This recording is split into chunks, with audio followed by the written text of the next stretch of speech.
Right, welcome back to Stamping at the Warren, and I'm Kim Tolton.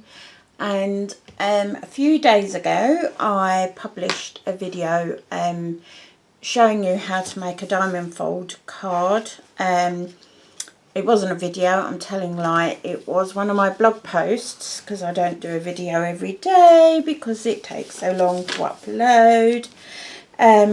Anyway, I made a double diamond fold. It's the one that's got the beautiful little fairies hand painted on them. If you pop over to my community Pinterest board, all the details are in the show more section.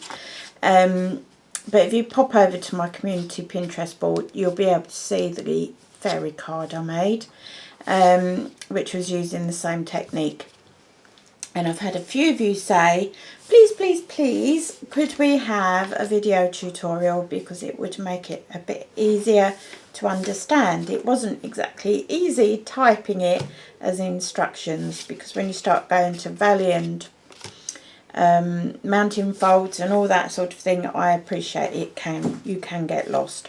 So I'm keeping it really simple with today's tutorial. Because I just really want to show you the actual technique of making the card, which is much more simple than it actually looks. So the card, the products that I'm using today, really quick and simple. So we're using the Birthday Blooms stamp set, and I'm using the birthday sentiment in there. We've also got the metallic enamel shapes, which I've just used a couple just to make this little card have a bit of a pop.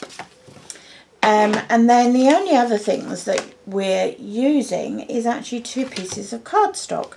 So I'm going with colour cardstock today. So this is Watermelon Wonder, and it measures 20 centimetres by 20 centimetres, or 8 inches by 8 inches. And then we've got a little piece of cardstock that measures 9.6 by 9.6. So in metric, I'm not sure what that is, but it will be in the region of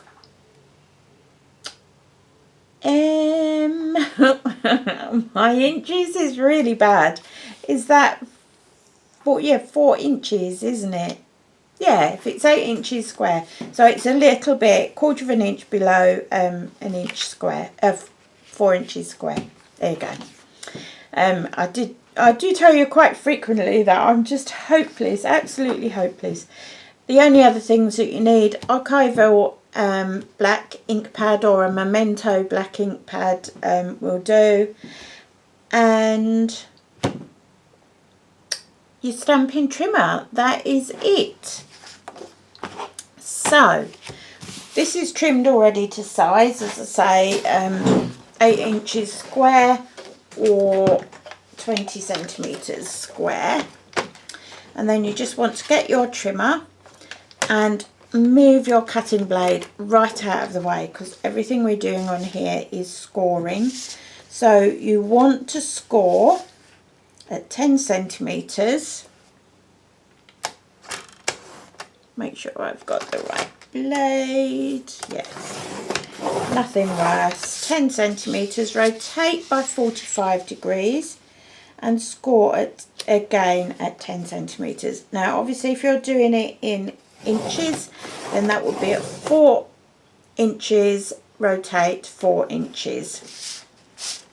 Okay, move both of the blades out the way then, and what you're going to do is the diagonal.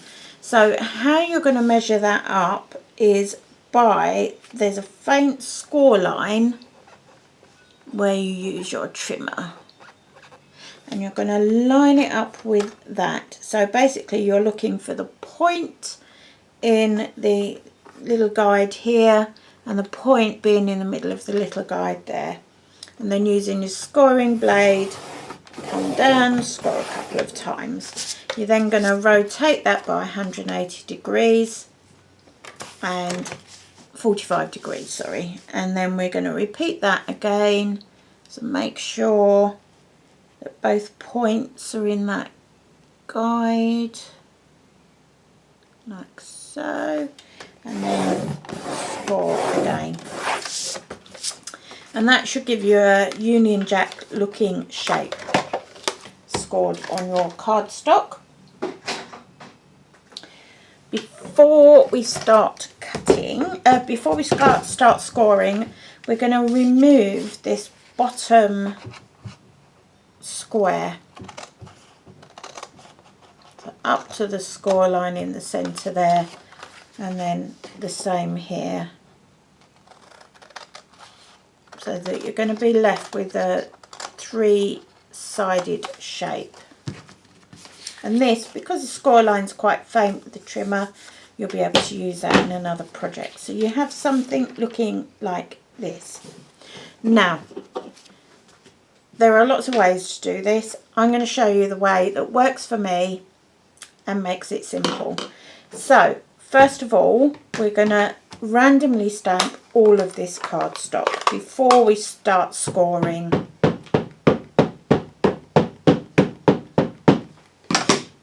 And just make sure that it's stamped off the page, which just means you're not getting the whole image on, so that you have a completely randomly stamped piece of cardstock.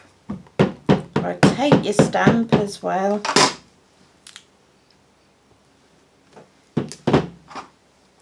I think this black on the Watermelon Wonder is quite striking.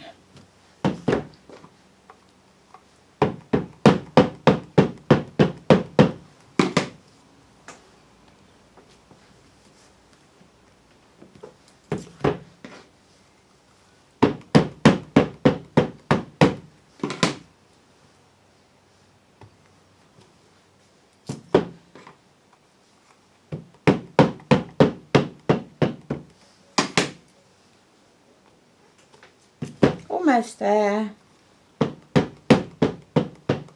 Quite a bit of this you're not going to see, but hey, you might as well make sure it's all stamped up, and then it's done, isn't it? Right, so I'm going to bring in my template so that it shows. Now, on my template, and I'll put a photo of this on my blog, and all the dimensions will be on my blog, so don't worry.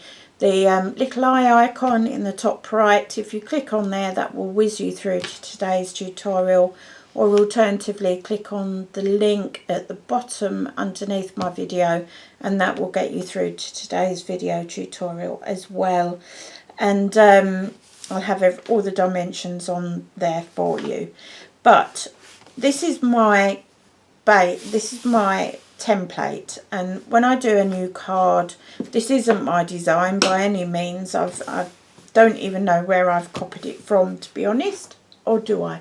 I might do. Cindy Doss, there you go. I've copied it off of Cindy Doss's blog, and so I do a template, and that means that when I want to repeat that process in the future, I've already got it all here with my own little legend of what everything means. So I've used red is where we're going to do valley folds, and a valley fold means a hollow, a dip. And the blue lines, score lines, where I've put blue pen, that means mountain fold. So that means it's going to come up like this. Okay. So that's how we're going to be making that card. Now, for me, the easiest way of getting this card put together, turn it upside down and score all of those scoring lines. Just give them a nice burnish. Don't worry about whether they're a mountain fold or whether they are valley fold. At this stage in the game, it really doesn't matter,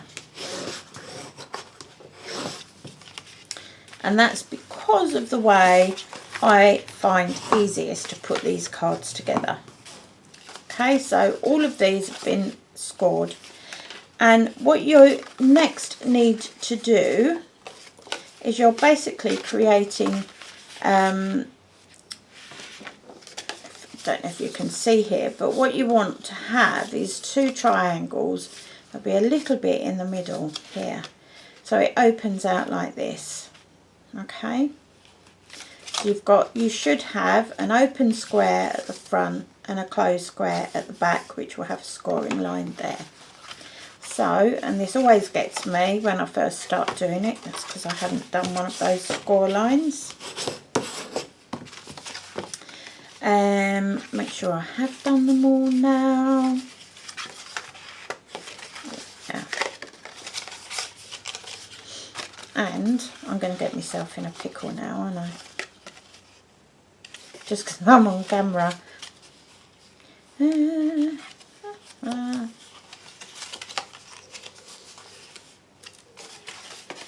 know how I want it to be, and now I can't do it. Here we go. Is that it? Yay! There you are. Right, I'll show you. So, if you have your stamp side here, this side here, and what you're making 2 squares again as you fold. So as this comes in and this comes in, you've got your crease in the middle, and then when you stand it up, you've got a 3-footed card. Can you see that? You've got this end, this one and this one, and that's all that touches the ground. And that is it. That's all there is to it. And what I find is quite nice, because people can often worry about where am I going to write on them.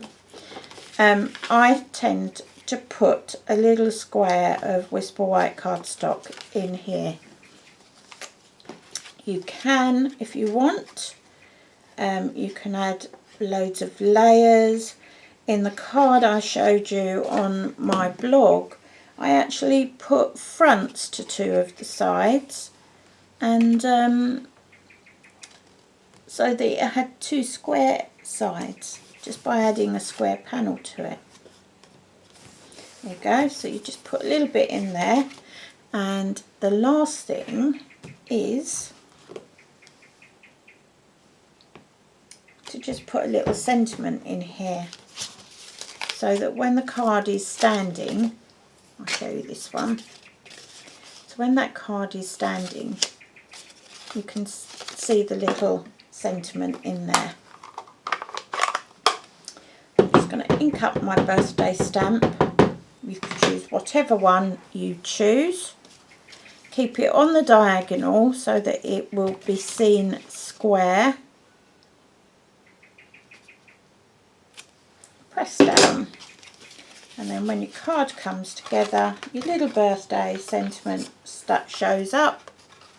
You've got your 3 sides going like this, if you're looking down from here, so it kind of sits like that. So your birthday sentiment just shows in, and then finally just a couple of little embellishments. Now I was umming and ahhing with putting a little hole punch in and actually doing a bit of linen thread, and I thought I'll leave that for another day, just leave it with what we've got here. So you just want your paper piercing tool and those little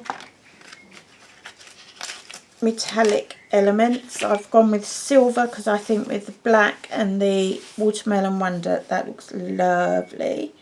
And I'm going to stick with a couple of little stars,